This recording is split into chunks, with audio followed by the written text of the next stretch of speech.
Heyla gidiye dünyayı tu bikeri kesinaye tu bikeri kesinaye Beyaramış min durke ber çabe min undage ber vaçava undage Heyla gidiye dünyayı tu bikeri kesinaye tu bikeri kesinaye Beyaramış min durke ber çabe min undage Ben Nesim Arsu, aslen Cizreliyim. 28 yaşındayım. Bundan 6 sene önce Mersin'e yerleştim. Lojistik işiyle uğraşıyorum. Daha öncesinde Cizre'deyken fotoğraf stüdyom vardı. Fotoğrafçılık yapıyordum. Hem severek hem de maddi için hani yapıyorduk bu işi. Sonra abim buraya yerleştikten sonra buraya çağırdı. İlla buraya yerleşeceksin diye. Kendisi de lojistik işi yapıyordu. Ben de öyle o an karar verdim, Mersin'e yerleştim. Bugüne kadar da burada yaşıyoruz. Müzikle abim tanıştırdı, Metin abim. 9 yaşındayken piyano çalmayı öğretti. Kendisi de çalıyordu hani benden bayağı önce.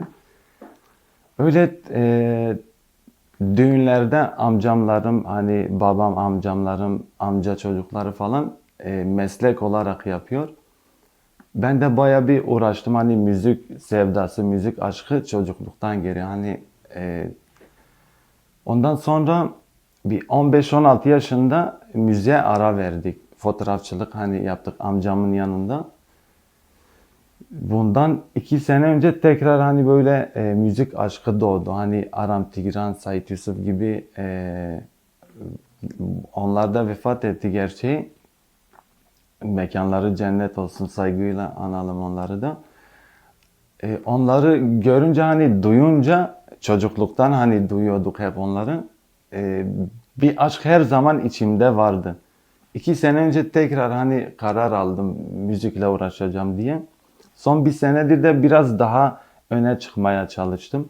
Sosyal medyada falan bayağı sevildi, tutuldu. Çünkü eski şarkılar söylüyoruz. Hani biraz şeyi bozduk, ezber bozduk. Hani insanlar Aram Tigran'la anmaya başladı, Sait Yusuf'la anmaya başladı. Bu da çok hoş oluyor, yani hoşuma gidiyor.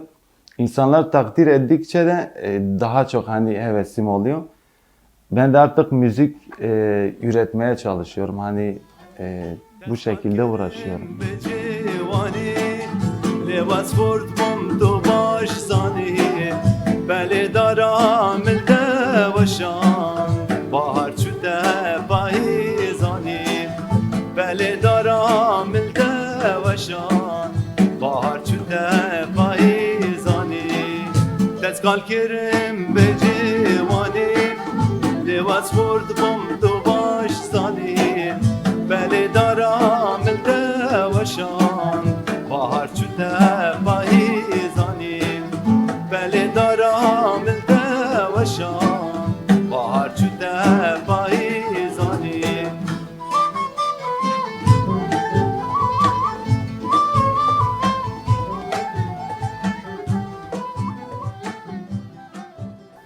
Müzik aileden geliyor.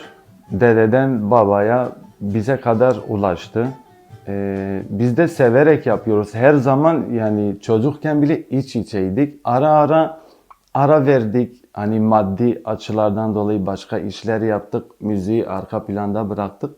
Şu an için de hobi olarak yapıyorum. Kendi faal yaptığım işim var zaten. Babam da düğünlere gidiyordu, müzisyenlik yapıyordu. O da bundan 15 sene önce bıraktı zaten. Amcalarım, amca çocukları Cizre'de hala faal olarak düğünlere gidiyorlar. Yani aileden gelme bir şey bu. Ya yeni şarkılarda emek göremiyorum. Hani nasıl anlatayım?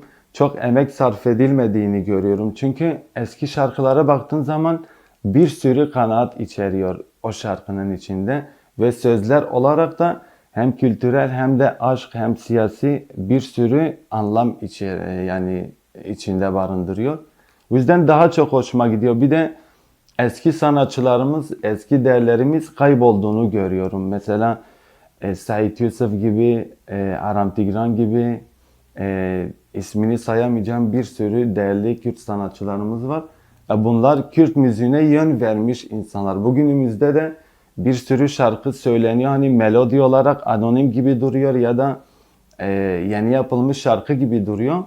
Yani eskiye dayalı şarkılar tamamı yani kaliteli şu anda dillerde olan şarkıların tamamı eski sanatçıların yazdığı şarkılar diyebilirim. Ve bu yüzden eski şarkıları daha çok seviyorum. Daha çok kalplere dokunduğuna inanıyorum. Zaman neyi gösterir bilmem. Ama ileride sadece müzik üretmek istiyorum. Yani taklit değil ama yazıp söz müzik bana ait olan şarkılar üretmek istiyorum. Müziği seviyoruz dediğim gibi hem severek hem hobi olarak yapıyoruz.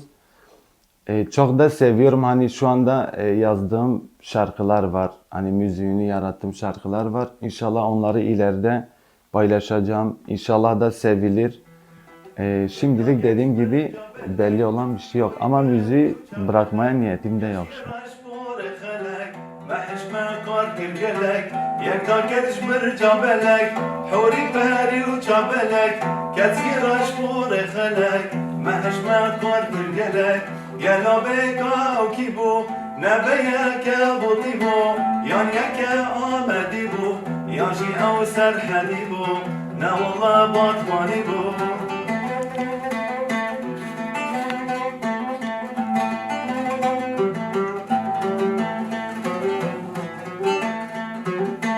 شوفوشك حال بنازه بأبين ودل خازه بويا طيرك بازه نظانم چه دخازه شوفوشك حال بنازه بأبين ودل خازه بويا طيرك بازه نظانم چه دخازه گلا بيكا او كيبو نبيك ابو طيبو يان يكا آمني بو